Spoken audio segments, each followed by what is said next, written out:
আসসালামু আলাইকুম রহমতুল্লাহ। কেমন আছেন সকলেই? আশা করি সকলেই ভালো আছেন। দেশ ও প্রবাসে থাকা 5 ব্যাংকের সকল গ্রাহকদের জন্য একটি মহামূল্যবান গুরুত্বপূর্ণ আপডেট নিউজ। এখনকার নিউজের প্রাতিষ্ঠানিক আমানতকারীদের জন্য মহা দুঃসংবাদ, আর সাধারণ আমানতকারী যারা রয়েছেন তাদের জন্য মহা সুসংবাদ রয়েছে। একটু ধৈর্য সহকারে পুরো নিউজটি শুনলে আপনারা বিস্তারিত বুঝতে পারবেন। 5 ইসলামী ব্যাংকে মিলবে না কোনো মুনাফা, মূল আমানতের বিপরীতে দেওয়া হবে শেয়ার। বাংলাদেশ ব্যাংকের রেজুলেশন পরিকল্পনা অনুযায়ী এক্সিম ব্যাংক, ফার্স্ট সিকিউরিটি ইসলামী ব্যাংক, সোশ্যাল ইসলামী ব্যাংক, ইউনিয়ন ব্যাংক ও গ্লোবাল ইসলামী ব্যাংকের প্রাতিষ্ঠানিক আমানতের উপর কোনো মুনাফা দেওয়া হবে না। শুধু মূল আমানতের বিপরীতে পুনর্গঠিত সম্মিলিত ইসলামী ব্যাংকের শেয়ার বা ইকুইটি দেওয়া হবে। অর্থাৎ এসব আমানতের ক্ষেত্রে কার্যত হেয়ার কাট কার্যকর করা হবে।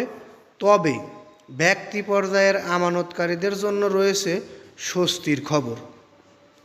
সাধারণ গ্রাহকদের কোনো ধরনের হেয়ার কাট করা হবে না।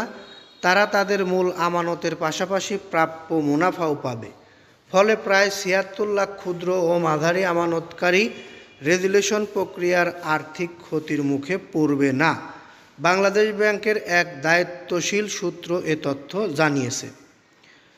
আমরা এই নিউজের সারসংক্ষেপে যদি আপনাদেরকে বোঝাতে চাই, সেটি হচ্ছে প্রাতিষ্ঠানিক আমানতকারী যারা রয়েছে তাদের আমানতের কোনো মুনাফা মিলবে না।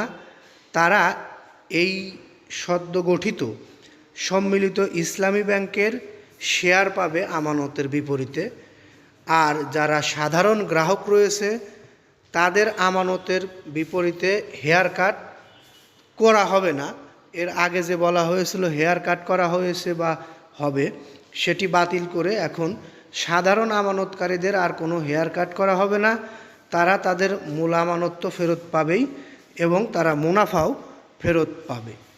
যাই হোক, ধৈর্য সহকারে যারা নিউজটি দেখলেন তাদেরকে আন্তরিক ধন্যবাদ জানাচ্ছি এবং আপনাদেরকে এই নিউজের পরিপ্রেক্ষিতে কমেন্ট করার অনুরোধ জানাচ্ছি। যদি মতামত জানান তাহলে পরবর্তী নিউজ তৈরি করতে আমাদের আগ্রহতা জাগে। আর বিশেষ করে ভালো লাগলে লাইক, কমেন্ট, শেয়ার করবেন। পরবর্তীতে আমাদের থেকে এই ধরনের ভিডিও পেতে অবশ্যই চ্যানেলটি সাবস্ক্রাইব করে বেল বাটন অন করে রাখবেন। আমরা আর কথা বাড়াচ্ছি না, পরবর্তী নিউজের জন্য অপেক্ষায় থাকুন। ততক্ষণ সকলেই সুস্থ থাকুন, ভালো থাকুন। আসসালামু আলাইকুম ওয়া রাহমাতুল্লাহ।